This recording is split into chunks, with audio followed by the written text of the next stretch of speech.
So we've heard there are 5 presentations on the various aspects of setting the scene of where we need to get to with the global TB response and some of the challenges that need to be addressed along the way.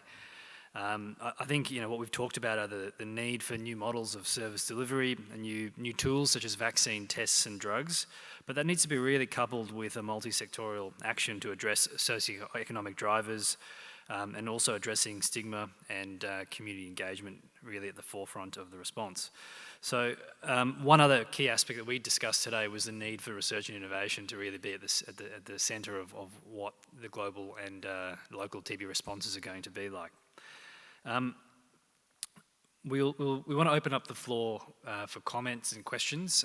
So if you'd like to ask a question and make a comment, please make your way down to the 2 floor microphones, either to all of us or to any panel member.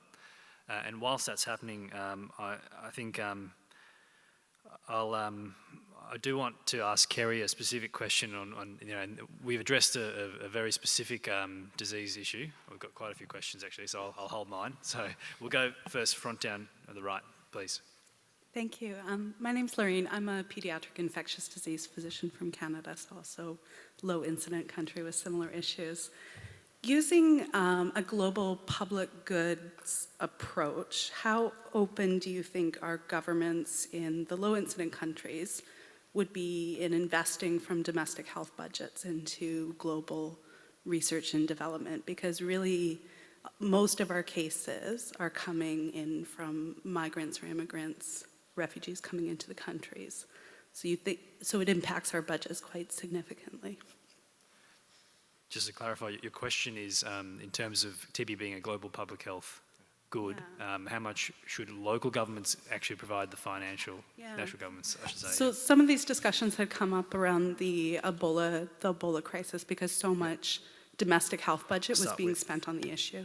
We'll start down the end and go this way. And if you've got some comments. I guess that's me then. Erica skipped out. Yeah. Look, I think that's a great question. And regardless of exactly which pot of domestic money these sorts of fundings come from, I think there's a very good case to be made, certainly on human rights grounds, that we should be doing a lot more of this, but also just on pure economic grounds.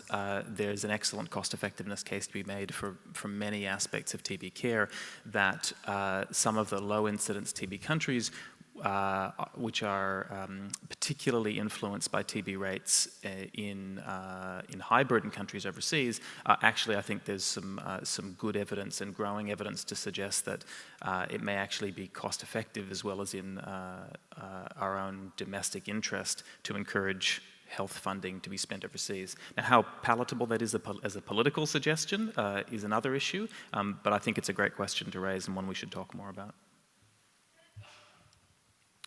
Kerry, did you have any comments? No, well, I think perhaps Steve and Suman can speak on this with a bit more authority than me, but I think from the Australian government's perspective, they've certainly seen that they need to invest in TB in the region, and they've put a particularly large amount of money into Papua New Guinea and other countries, and I know they invested significantly in Kiribati as well. So I think that slide that Steve showed from The Economist, that every dollar you invest, I think, gets 40 back. Was that right, Steve? So I think we need to lobby our governments that this is in their national interest and in the regional interest. And I think we've had some success in the Australian context with that, but Steve and Suman may want to comment more because they've been quite involved in the response in PNG in particular. Yeah, thanks, Kerry. I think there is the challenge to keep the government engaged in investing in TB control within your country when you have a low TB endemic setting, and then but the government here is very aware of the regional challenges and want to invest in that. You could say that their particular response, for example, to the cross-border MDR, XDR outbreak in Papua New Guinea is a biosecurity concern, and so it's a way of protecting the Australian population, but I think it goes beyond that. It's about investing in countries like Papua New Guinea to improve TB control. And the Australian government has also been investing in new treatments, for example, through supporting TB Alliance and others. And just to round that up and certainly echo those statements, I think if you look, there's a graph from WHO that looks at percentage of domestic versus international funding in high burden countries, and you'll see in most countries more than half, if not 3/4 of the TB responses are from donors such as Global Fund, bilateral or other multilateral donors. So currently to shift that, the finances are not there. That's not to say that case shouldn't be made. I think you need government stewardship of the response in high burden countries, but you need to then obviously leverage the international investments and donors to support those governments to make that case as well, as we're seeing in the region. But I think overall there is a huge financial gap still to achieve these ambitious plans, and that's the bottom line. So we do need to then also utilise some of the things I talked about, the AMR investments and plans, and there is great alignment and need clearly there to address TB in line with that, and also in this political time of rise of more conservative governments, I think you do have to raise the issue of health security, but also be careful not to frame that purely as border protection issue. It's actually about investment in a more prosperous region and world. Thanks. Question down here. Yes, thank you for your presentations. You put up a slide with 2 new drugs, and I just wondered how they compare in terms of efficacy of current therapies. How many months do they have to be given for, and what's the cost compared to current treatments as well? Yeah, I'll take that one. Eric is best placed, but so the 2 new drugs were bedaquiline and delamanid that currently have been put through phase 2 trials. They've been FDA and European Medicines Association approved. They've been WHO approved and are part of the Global Drug Facility for Access in high burden countries. Their efficacy in those studies, which is really a marker we use of sputum culture conversion, is quite high, above 75%, and that's added into the current standard of care for drug-resistant TB. But I think a key message is that a single drug alone is really not enough. What you need is a variety of approaches, so you need new regimens ideally and new sequences of regimens. So adding these drugs to what we know is a pretty bad therapy, it does improve outcomes, does save lives. That's the first step, but then we need to look at how to actually use the drugs in new combinations, and that's happening in larger international studies. This side, thanks. Yeah, I'd like to thank you first of all, because I think it's been a terrific session. And it's a shame that it's not more people here. I feel good knowing you guys are doing this work.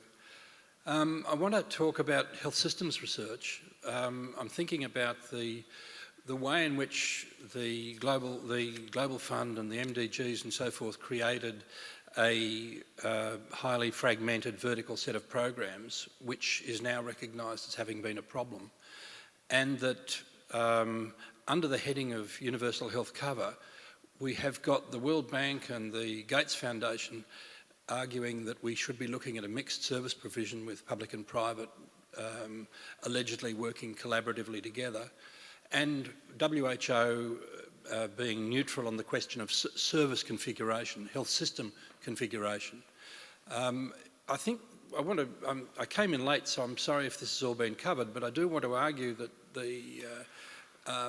if we're not to reproduce the failure to warn against that verticalisation that which we've seen over the last 15 years, then we need to invest heavily in health systems research to find out what's the best way. So the last speaker who spoke about moving from tertiary care to community care, I think is very important, but likewise is the issue about the role of the private sector, which the bank would love to suggest has got an equal contribution to make, and in my view would be not able to achieve the kind of process issues and arrangements that you've been talking about. Thank you for the comment and question. Kerry, maybe you would like to respond to that first, and then others. Well, I think so. I think is the question really: should we be focusing on health systems research, or is that? Yeah. Okay, it was a comment. Yeah. No, I mean, I guess I personally agree with you, and I guess the Ebola outbreak was a case in point that we do need strong health systems underlying any program. I mean, the NTB strategy, I think, has a slightly renewed emphasis on health systems generally, and sort of and multi-sectoral collaboration, so also moving beyond the health system.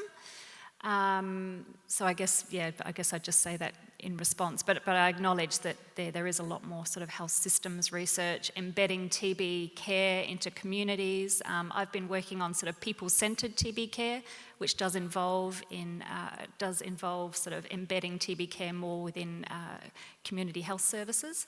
So yeah, I agree with you. Yeah, thanks. It's important. Great. Thanks, Danny. Hello, my name is Leila. I'm second year public health medicine trainee in Western Sydney. I ran last year a TB evaluation program on contact tracing and LTBI in Western Sydney. Considering Australia as a low incidence country with a high migrant rate, especially in specific health districts, why Australia is not following the steps of US task prevention and doing a skin test or IGRA for screening before coming into country, because of being resource intensive, we are just treating patients with LTBI not secondary to contact in the chest clinics, but mostly because incidental finding.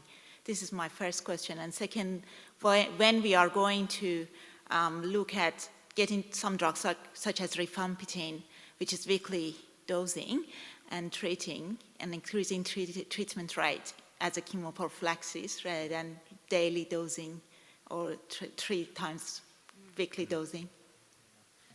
Thank you. Can I take that, Suman? Yeah.